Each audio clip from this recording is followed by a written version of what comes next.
তারপরে আল-আলিম কাসাব না মৃত্যুকে আলেম না এরপরে বলা আশাইখ জানি মৃত্যু জেনাখো আপনারা বাংলাদেশের সোশ্যাল মিডিয়ার মাধ্যমে আমরা বাংলাদেশের একটা একেবারে তথ্যের ইতিহাস জানেন 70 বছর 80 বছর একজন বৃদ্ধ মাত্র 18 বছর 19 বছর একটা নাউজুবিল্লাহ একটা হোটেলে একেবারে লম্বা দাঁড়িয়ে নির্বাচনের সময় হেঁটে সামনে ফর্দা দিয়ে মাইয়া যারা হেঁটে চলে না করে মাইয়া যারা হেঁটে সামনে না আসে এর ফর্দা আল্লাহ বলি এর ফর্দা আল্লাহ বলি ধাক্কা কাঁচা বেমা বাটপা হয়তো অল্প দিনের মধ্যে সামনে সপ্তাহে তার এমপি বাংলাদেশ থেকে বাদ হয়ে যেতে পারে বা যদি এরা যদি দল থেকে বহিষ্কার করে বাংলাদেশের নির্বাচন কমিশন যদি এর নামে যদি কমপ্লেন জানায় এই আমার দল থেকে নির্বাচন করেছে তাকে আমাদের দল থেকে বহিষ্কার করলাম তখন বাংলাদেশের সংবিধান অনুযায়ী ওই কুষ্টিয়াতে আবার নির্বাচন হতে পারে আপনারা জানেন কি জানা আজকে হাদিসের মধ্যে শেখ হুসাইনি বিদ্য ওই জাফরের কথা এসেছে কার কথা বিদ্য জাফরের কথা এসেছে বর্তমানের সাথে হাদিসের সাথে মিলে গিয়েছে বর্তমানের সাথে হাদিসের সাথে প্রেক্ষাপটের সাথে মিলে গিয়েছে সালাতু ইয়া রাসূলুল্লাহ আলাইকুম সালাম ইয়া হাবিবাল্লাহ আলাইকুম আমি আপনাদের সামনে যে আয়াতটুকু তেলাওয়াত করেছিলাম আপনারা জানেন এটা সফর শব্দের অর্থ হলো মানে খালি কীটনাশক সফর শব্দের অর্থ হলো মানে অনেকে সফর শব্দের অর্থ অমঙ্গল কুলক্ষণ হিসেবে দেখে সফর অর্থ মানে সফর আসলে রোগ ব্যাধি বালা মুসিবত দুঃখ দুর্দশা অভাব অনটন বেড়ে যায় মানুষ এরকম বলে তখনকার জামানায় এই কুসংস্কার একটু বেশি ছিল তবে বর্তমান আলেমদের মেহনতের ফলে এই কুসংস্কার একটু কমে গেছে এই কুসংস্কার কি হয়ে গেছে কমে গেছে আমি আপনাদের সামনে যে আয়াতটুকু তেলাওয়াত করেছিলাম আস্তাগফিরুল্লাহ ওয়া ইনতু বিসমিল্লাহির রহমানির রহিম ওয়া ইনতুসিবুহুম হাসানাতুন ইয়াকুলু হাযিহি মিন ইনদিল্লাহ যদি মানুষের মধ্যে কোনো কল্যাণ আসে কোনো নিয়ামত আসে তো মানুষ বলে মিন ইনদিল্লাহ এই কল্যাণ এই নিয়ামত এই রিজিক আল্লাহর পক্ষ থেকে এসেছে সুবহানাল্লাহ আবার একই মানুষ ওয়া ইনতুসিবুহুম সাইয়্যাতুন ইয়াকুলু হাযিহি মিন ইনদিক যদি মানুষের উপর কোনো অকল্যাণ কোনো অমঙ্গল কোনো বিপদ কোনো মুসিবত যদি আসে ইদের কারণে ইতে বলছি না গাড়ি অ্যাক্সিডেন্ট যাবে জানা হয় গাবে গাড়ি অ্যাক্সিডেন্ট করে জানা হয় কোনরকম একটা অনুভব করেছে কোনরকম একটা শব্দ চলে আসে আসে কি আসে না আসে আওয়াজ দাও আমাদের সমাজে আসে ওটা এই যে অঙ্গেন বলছি না হয় না হয় এবারে বলা হচ্ছে কুল্লু মিন ইনদিল্লাহ আল্লাহ তাআলা স্পষ্ট বলেন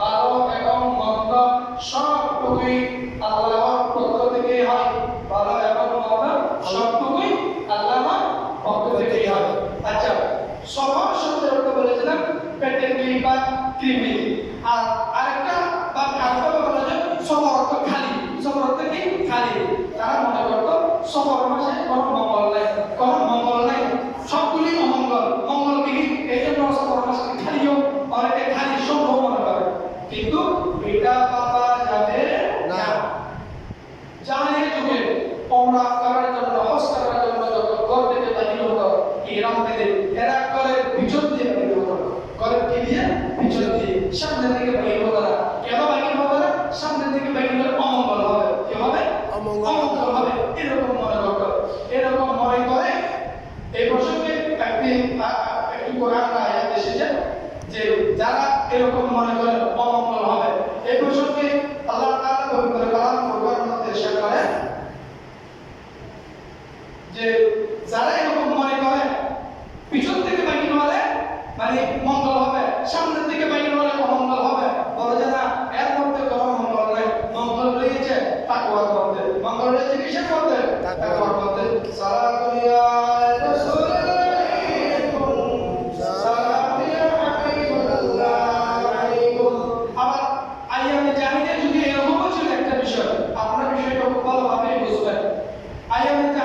মানুষ যখন কোনো একটা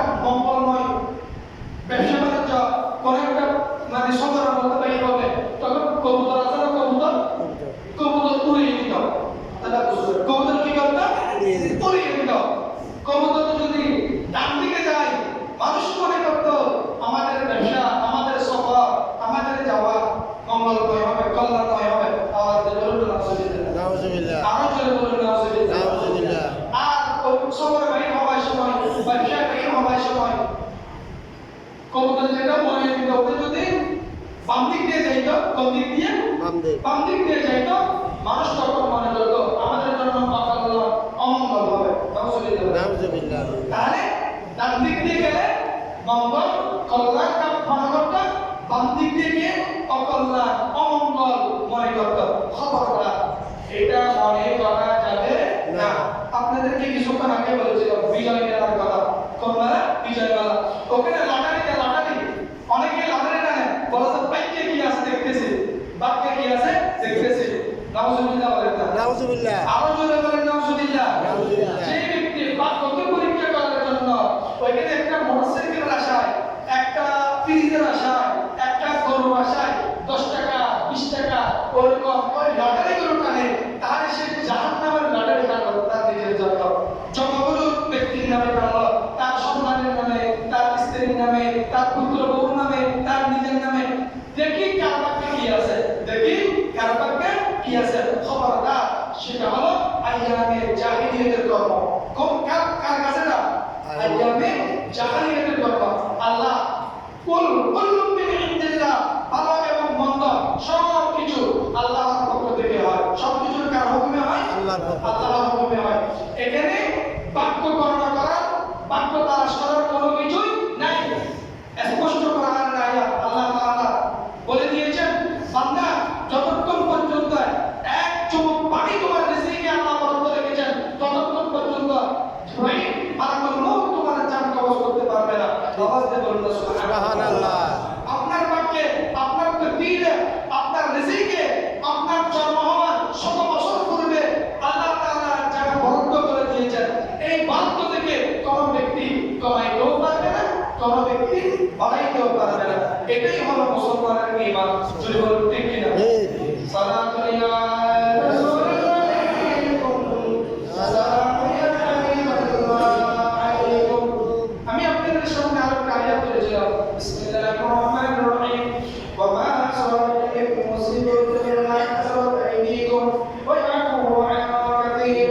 রাসূলুল্লাহ সাল্লাল্লাহু আলাইহি ওয়াসাল্লাম স্পষ্ট ভাষায় আমাদেরকে মেসেজ দিয়ে দিয়েছেন, ওয়া মা আসাবাকুম মিন মুসিবাতিন ইল্লা কাসাবাত আইদিকুম ওয়া ইয়াফু আন কাসীর।